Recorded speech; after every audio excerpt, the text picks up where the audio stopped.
Bonjour, Bigots, bonsoir. Um, this video is 5 reasons why North Carolina wins the national championship by 5 points. The first reason is in a coaching competition, Roy Williams has the edge there. The second reason is because there's more documented NBA talent on the floor starting and as backups. The third reason North Carolina easily wins this is Jackson is amazing. He's too tall for other players, plus he can leap. And his ability to make the corner three is phenomenal. It's the ultimate inside-outside threat that North Carolina offers. The fourth reason I believe they win is experience. This is the second year in a row they're in this situation. So their ability to handle the environment, both from a coaching and a player standpoint, is excellent, given that they've been here recently with similar players. And then the last and main reason why I believe North Carolina wins this game at least by 5, maybe even on a blowout, is the referees.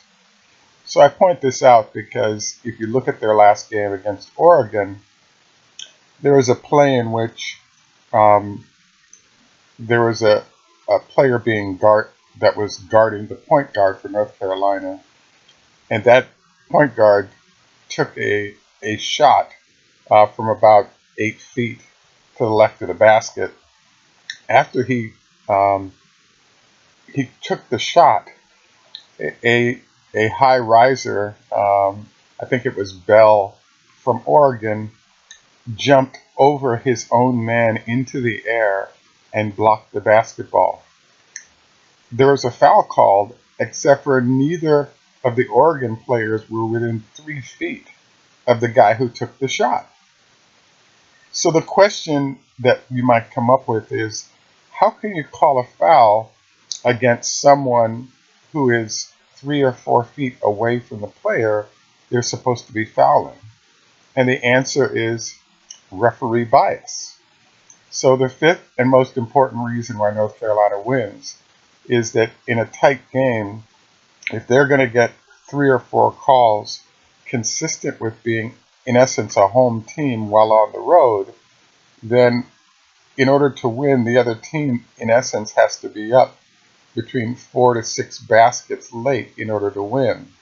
And I don't think that that there's that kind of talent and gap in talent between the two teams for Gonzaga to do that.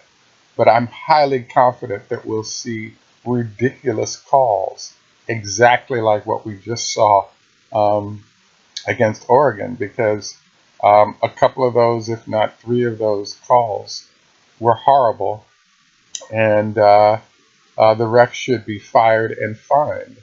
But I do believe those refs now have brand new homes, possibly brand new cars, possibly whatever you want to describe. They have them as a result of how badly Oregon was treated from a referee standpoint.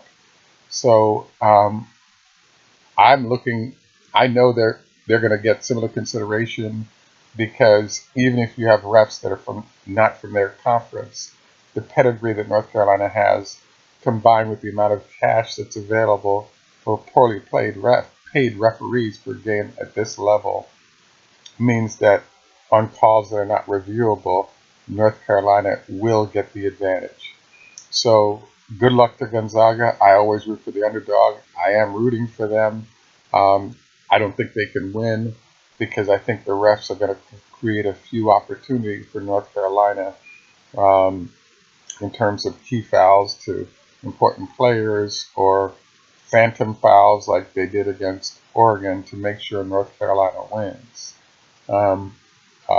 I'd love to see all ref calls be reviewable, because if they were, you'd see more of the underdogs win, because they don't have to suffer the indignity of going this far to be jammed by bad refereeing. Tschüss, Max gut. Enjoy the game. Au revoir, bonsoir, adios, and Khoda Hafez.